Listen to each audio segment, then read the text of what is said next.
이 정권의 특징 가운데 하나가 총리부터 시작해가지고 그 네이버나 그 구글 같은 인터넷 미디어 예. 그룹 출신들이 많습니다. 주요 보직에. 그렇기도 하고 이재명이 그 성남시장 때인가요? 손가혁이라고 예, 하면서 손가혁, 예. 그런 그 중요성을 알고 있는 정권이에요. 알고 있기 때문에 오히려 통제를 하려는 게 아닌가.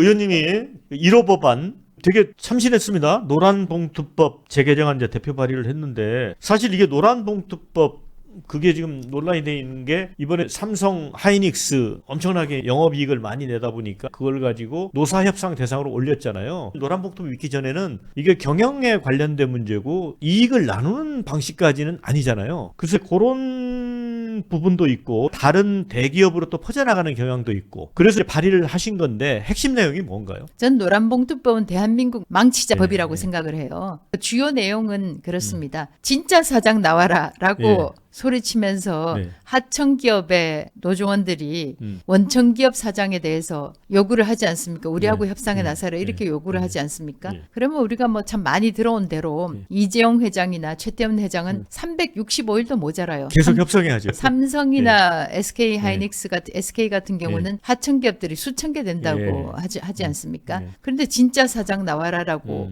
하면 기업 자체가 돌아가지를 않고 미래 비전을 생각할 여유도 없어지는 것이고 그래서 첫 번째는 진짜 사장의 범위 그러니까 사용자의 범위를 아주 구체적으로 명시하도록 한 명시하자. 거죠. 그렇게 한 거고 그다음에 이 사용자 범위 관련해서요. 네. 이게 참 아이러니가 네. 예를 들어서 어떤 그 원청 회사의 환경 미화원들이 계시잖아요. 네. 근데 이제 거기도 당연히 이제 하청을 줘가지고 청소를 하고 환경 미화를 한다 치면 거기에 원청 그 회사에 환경 미화 하시는 분들이 쉴 휴게 장소를 제공하잖아요. 그러면 오히려 이분들의 근로 환경, 복지를 높일 수 있는 제고할 수 있는 이런 조치를 하면 오히려 이 원청 회사의 사장이 사용자로 규정이 되는 거예요. 그다음 두 번째는 성과급 같은 네. 그런 것들은 노사협상 대상이 되지 않게 네. 이사회에서 결정한 경영진이 네. 결정하는 그 부분이라는 것이고 그다음 세 번째는 대체 근로가 우리나라에서는 네. 그 100% 금지되어 있습니다. 네. 그런데 만약에 파업 같은 그 쟁의 행위에 나섰을 경우에 지금 현재로는 경영진이 아주 위험에 네. 어려움에 봉착하게 되는 거잖아요. 난관에 봉착하게 될 때 대체 근로가 가능하게끔 하도록 하는 법안을 발의를 했습니다. 근데 이제 이 노란봉투법이 결국은 이재명 정권의 발목을 잡는 측면도 있는 것 같아요. 그러니까 광주에 반도체 이제 800조 집중 투자를 하는데 삼성 노조가 이거를 쟁의 사안으로 올렸어요. 내년도에 이거를 하겠다니까 이제 노동부 장관이 뭐 그건 또 쟁의로 요건으로 삼을 수 없다 주제로 또 이렇게 얘기를 하는데 사실은 앞뒤가 안 맞잖아요. 앞뒤가 전혀 안 맞죠. 예. 그래서 참 이게 역사라는 게 재밌게 진행되는 것 같아요. 그러니까 이것도 아마추어적인 거죠. 맞습니다. 이게, 예, 맞습니다. 예. 그러니까 이제 보면은 광주 전남에 제2반도체 클러스터를 만들겠다고 한 것도 아마추어적인 발상이었고 그다음에 노란봉투법이라는 이거 자체도 아마추어적인 발상인데 이게 결국은 이제 발목을 잡는 게 뭐냐 하면 삼성 노조에서 반도체 클러스터가 만들어지게 되면 그쪽에서 인력이 다 수급이 안 되거든요. 그렇죠. 서울 수도권에서 근무하는 이 삼성 근로자들이 광주 전남으로 이사를 가야 돼요. 이사를 가든가 아니면 주말 부부를 하든가 그러니까 삼성 노조에서는 반대를 하는 이 상황 이 자체가 정말 아이러니죠. 아니 그러니까 그래서 저는 약간 엉뚱한 생각도 했는데 의원님이 내신 1호 법안에 그 개정안에 민주당이 좀 협조를 해주지 않을까. 사실 저도 그런 이야기를 한 적이 있습니다. 뭐냐면 이거는 모든 사람들을 고통스럽게 만드는 법이기 때문에 민주당 의원들도 마땅히 찬성할 것이라고 생각한다. 그렇게 얘기를 했었습니다. 그리고 이제 2호 법안이 참정권 침탈 방지법 개정안입니다. 올림픽공원 시위와 관련이 있는데 이 법안도 되게 신선하고 잘 내신 것 같아요. 예. 근데 올림픽공원 그 현장도 가보신 거죠? 저는 물론 갔습니다. 참 우리가 소 잃고 외양간 고친다는 이야기가 있지만 소 잃고 외양간 안 고치는 것보다는 또 고치는 게 낫지 않습니까? 그래야 되겠죠. 다른 소를 집어넣었을 때 또 빠져나가지 않게 그런 것처럼 어떻게 그 고쳤냐 하면은 만약에 어떤 지역에서 지방선거가 있다 치자 뭐 어떤 특정 지역 A에서 지난 3회 투표율이 50, 55, 60 네. 투표율이 그렇게 네. 됐다고 치면 가장 높은 투표율 네. 60을 근거로 해서 네.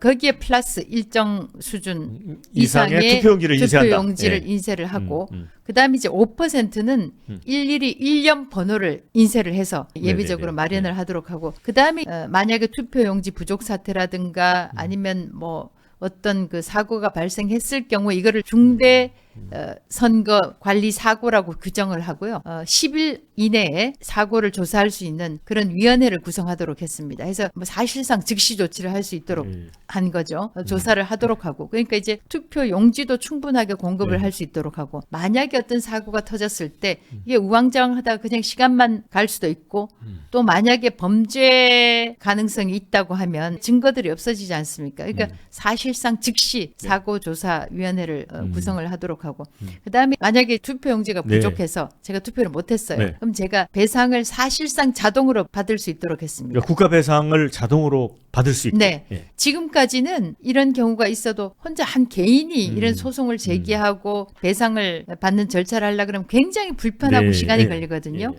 근데 이 법이 통과가 예. 되면 자동으로 받을 수 있도록 했습니다. 그리고 또 한 가지 결국 의원님이 이제 미디어 현장에서 오래 계셨고 방송통신을 이제 하셨기 때문에 이 정보통신망법 이걸 비판하는 분들은 일명 입틀막법이라고 부릅니다.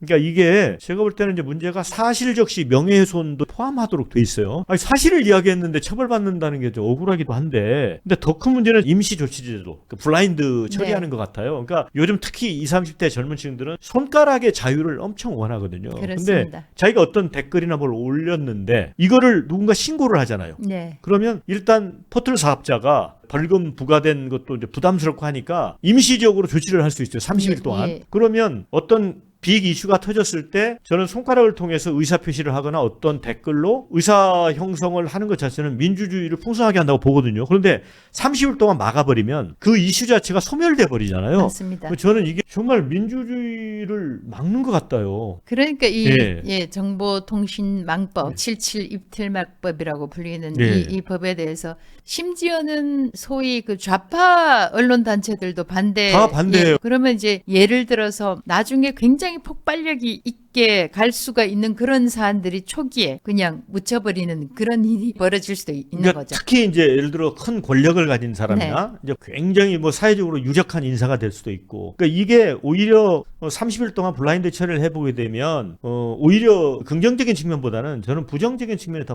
많을 거라고 생각을 하기 때문에 그렇거든요. 그러니까 이 정권이 예. 참 뭐라 그럴까 이 정권의 특징 가운데 하나가 또 보면 네이버 출신이 많고 뭐 총리부터 시작해가지고 그 네이버나 그 구글 같은 인터넷 미디어 예. 그룹 출신들이 많습니다. 주요 보직에 그렇기도 하고 또 보면 이재명이 그 성남시장 때인가요 경기지사 때인가 그 예. 제가 기억은 나지 않지만 손가락 그렇죠? 혁명군이라고 예. 있었어요. 예. 그 손가혁이라고 예, 하면서 손가혁, 예. 본인은 이제 보면 뭐 소위 말하는 그 댓글 부대 그때는 뭐 합법적이었는지 예, 제가 모르겠지만 예. 그런 그 중요성을 알고 있는 정권이에요. 네. 알고 있기 때문에 오히려 통제를 하려는 게 아닌가 저는 그런 생각을 할 수밖에 없어요. 그리고 이제 또 더 큰 문제는 허위 정보다 아니다 여부를 가리는 게 결국은 그 정부 산하의 심의 기구잖아요. 맞습니다. 아직 지금 네. 뭐 심의구도 형성이 안 제대로 됐는데. 구성이 되지도 않았어요. 네네. 근데 이제 그게 서울대에 있는 무슨 연구소하고 이렇게 한다고 하는데 언론사 중에서는 자격증이랄까? 그거를 갖고 있는 거는 뭐 JTBC밖에 없다. 네. 근데 JTBC의 보도에 대해서는 편향적이다 느끼는 사람이 많거든요. 네, 그렇습니다.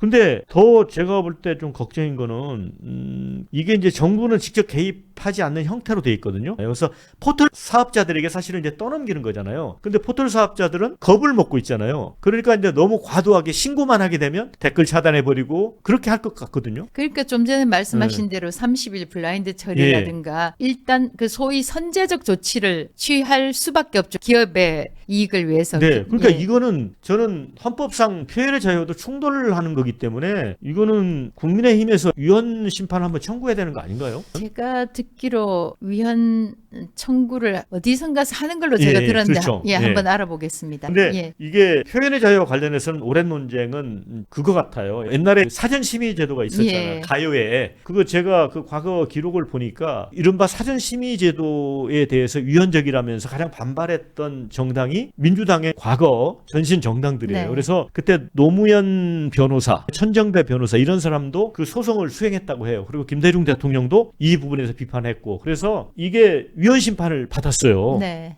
사전심의 없어졌거든요. 네. 그런데 지금 이 이른바 입틀막법, 정보통신망법 개정안 이것도 사실은 좀 유사하지 않나요? 이게 제가 알기로 민주당의 노정면 의원인가 그 예. 발의한 걸로 제가 알고 있는데 본인이 언론인 기자 출신이잖아요. 출신이잖아요. 예, 기자 출신이잖아요. 예. 그런데 어떻게 이런 법을 예. 발의를 했을까 싶기도 하고 예. 말씀하신 대로 허위 조작 정보 예. 이걸 누가 가려내며 예. 1차적으로는 플랫폼 그 기업에서 예. 판정을 하도록 돼 있습니다. 예. 판정이라는 게 허위다 조작이다 결정을 최종 판단을 내리는 주체가 플랫폼 기업이라는 뜻이 아니라 일단은 신고가 들어오면 먼저 가리기부터 하겠죠. 가려놓고 나중에 아직은 제대로 구성도 되지 않은 그 기관의 그 판정을 받는다는 것인데 그러다가 보면은 사실상 특정 이슈에 대해서 문제가 될 수 있는 이슈가 여론으로 형성될 수 있는데도 네. 이미 어느 정도 일정 시간이 지나면 다 파묻혀버리고 그렇죠. 없어지게 예. 되는 그런 결과가 나오기 때문에 실질적으로 표현의 자유 자체를 억누르는 법이라고 할 수밖에 없고요. 그다음에 실질적으로 그 아까 뭐 사실적시 명예훼손 말씀하셨습니다만 명예훼손이나 그 예. 모욕과 관련된 그 부분은 지금 현재 형사법으로도 충분히 가능합니다. 과잉입법이라는 말씀이시죠? 그렇습니다.